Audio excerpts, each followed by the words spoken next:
सिंध जे वॾे वज़ीर सैयद मुराद अली शाह पारां मुसाफ़िरनि जे लाइ जेको आहे सो भाड़ा घटि करण जो ऐलान त कयो आहे।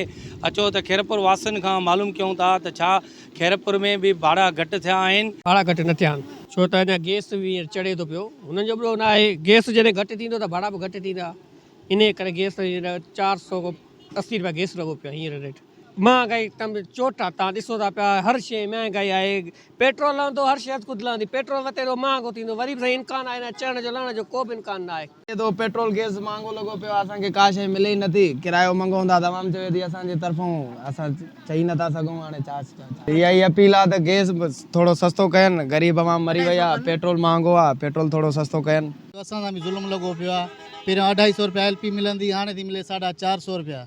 भत्ता वधी विया आहिनि, ख़र्चा वधी विया आहिनि, असांजी पूरी कान थी पए। सुबुह जो 80 निकिरूं था, शाम जो 200 रुपया खणी था वञूं। सिंध गवर्नमेंट में खे असांजी बि आहे हिते कुझु गैस हटाइनि, पेट्रोल हटाइनि, महांगाई हटाइनि। सर पहिरियों खैरपुर खां सखर हो 120 रुपया, हाणे 30 रुपया असां वधाया, 150 रुपया था वठूं। असां पाण आज़ारनि, असां पाण ग़रीब मुलाज़िम आहियूं, असां पाण चवंदा नाइजाइज़ी थिए थी पई। परेशान इन में हूँ त मकई कयूं जोर 350 रुपया किलो आहे। मज़दूरी कयूं त मज़दूरी बि कान्हे।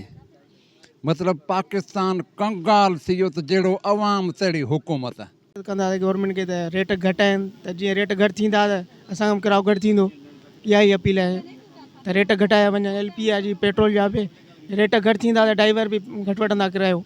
हारी माण्हू छा कंदा, इहो ई कमु मिस माण्हू पेट्रोल डीज़ल इहो सभु लाहे छॾनि। उन्हनि जो चवणु आहे त जेको आहे भाड़नि में काई बि घटिताई न कई वई आहे।